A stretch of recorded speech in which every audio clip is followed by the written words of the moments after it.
সোনারগড়ের আক্রমণ কিন্তু না, গোলকিপার সৈকত হেলাল সেখানে দাঁড়িয়েছিলেন এবং অনেকটা সহজ হস্তে বলটি নিজের গ্লাভসে নিলেন।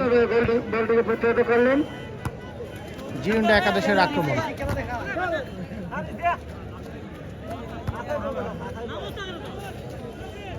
খোকন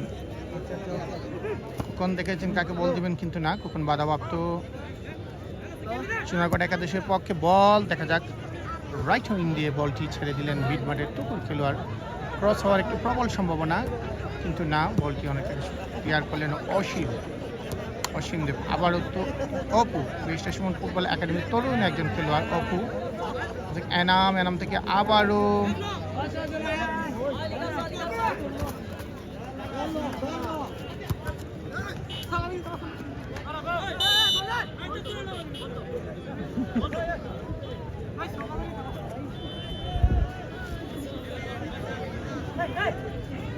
অসীম অনেকটা পিছন দিকে থ্রো করলেন।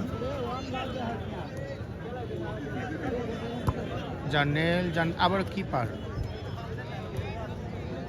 আবারও ফরেইনা।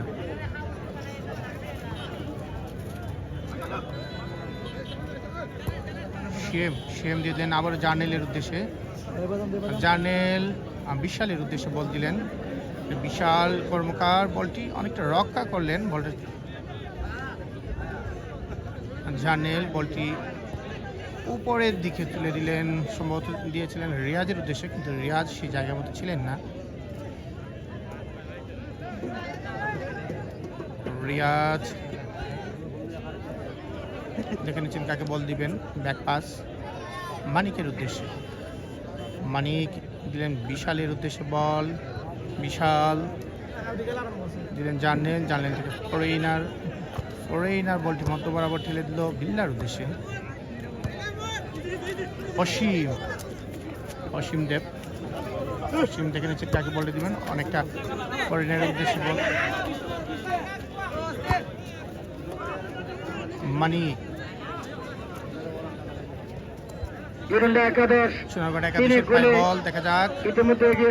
আক্রমণ করার চেষ্টা, কিন্তু শিএমের বাধা। আবারও শিএম দেখে নিচ্ছেন কাকে বল দিবেন। ফরেইনার আবারও ব্যাক পাস।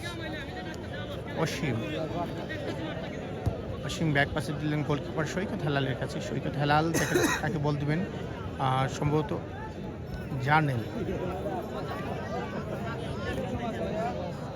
জার্নেল দিলেন বিশালের উদ্দেশ্যে বল। বিশাল আবার ব্যাক পাস দিলেন জার্নেলের উদ্দেশ্যে বল। জার্নেল দিলেন গোলকিপার সৈকত হেলালের উদ্দেশ্যে। সৈকত হেলাল আবারও ছেড়ে দিলেন ফরেইনার উদ্দেশ্যে। আবারও সৈকত হেলাল না, মানিক থেকে অসীম।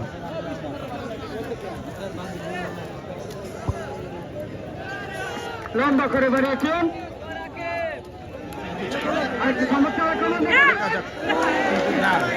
রিয়াজ গোলটি মিস করলেন।